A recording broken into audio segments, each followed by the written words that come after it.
Hi, my name is Francesco Rulli. I'm the CEO of Quello. I'm also the Chief Digital Officer and the Chief Cognitive Officer of the Opera del Duomo Florence. I'm here today with Monsignor Timothy Verdon, who is the Director of the Museum of the Opera di Santa Maria del Fiore, the Cathedral of Florence. Monsignore, in the last few weeks, a lot of conversations I have had has been about mental health. And specifically, we actually run a research with Forbes Insights where we have seen mental health and wellness has been one of the major challenges for people facing this pandemic. Now, based on your experience, based also on the history of Florence, what are your thoughts about what we're doing together with the digitalization of the Opera del Duomo, with Michelangelo AI, and what is the relationship to resolving or helping those issues with mental health? Thank you, Francesco. This is a devastating time for people of every walk in life, of every condition of life. People who already perhaps have other problems find COVID-19 and the isolation and the economic problems almost overwhelming. I think it helps them to realize that others in other times and places have had to face similar problems.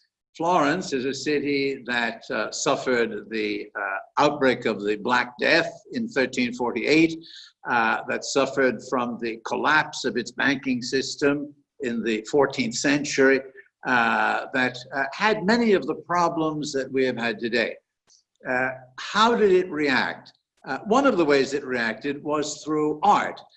It showed that it intended to go on living by building great structures like the cathedral. It was built during the period of the Black Death and the collapse of the banks. It showed that it had an inner vision of something better than the present by creating the works of art that today adorn the cathedral, that fill the museum. What we have found in working with people here is that those who are in a difficulty, those who have problems of mental health and spiritual equilibrium and problems finding a reason to live, problems finding hope in their lives, benefit enormously by stepping out of the present for a moment, looking at the past, meeting the past, dialoguing with the past. Our artificial intelligence platform that allows people to talk to Michelangelo is a marvelous occasion because you suddenly realize that someone else has also had to face terrible problems and has reacted to them with energy and with creativity. We bring people to the museum who have various kinds of difficulties, various kinds of handicaps, and we see that the beauty of the works of art, their strong human presence, suddenly allows these people to find depths within themselves that they did not even really imagine they had. Art and the past, talking to the art of the past, can be a remarkable boost in the life of someone who is suffering dejection, depression, loss of hope for the future. Thank you, Monsignor. One last question. We're looking for partners. We're looking for sponsors.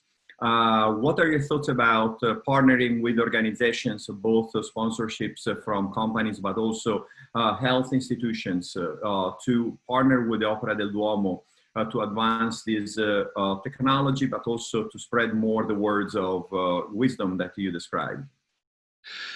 When the Opera del Duomo was created, one of the other big institutions in Florence was the hospital, Santa Maria Nuova. There is a relationship between the hope to go on living and the vision of creativity. If a health institution, if a health care giving institution wanted to partner with us, I think it's a marriage made in heaven. I think that we could really help each other. They would bring us back to our roots, which are precisely this service to people in need, and we could give them the beauty which allows those experiencing difficulty to step out of themselves and in the past find answers for their present and their future. Thank you. One last question. Can you clarify what is the Opera del Duomo institution? Is this a religious organization or is it a non-religious organization? Where do we locate this organization? The Opera del Duomo manages a great church, the Florence Cathedral, but it is not itself a religious institution. It was created by the Florentine state in the distant past, and today it is overseen by the Italian Republic. Its job is to maintain a great cathedral, a historic monument, but it does so in a spirit that is beyond specific religious information. We're talking to the inner lives of human beings, not to their religious beliefs. The religious beliefs may or may not be there. The beliefs that shaped our building were certain ones. People who come to visit us today come from many other religions or from no religion. What we're really interested in is the inner life of the person, the capacity to live, to love, to hope. These are the things that we'd like to work with others on building. Thank you very much, Monsignore. Those are fantastic words. I'm looking forward to working on this project with you and your team. Thank you. Thank you.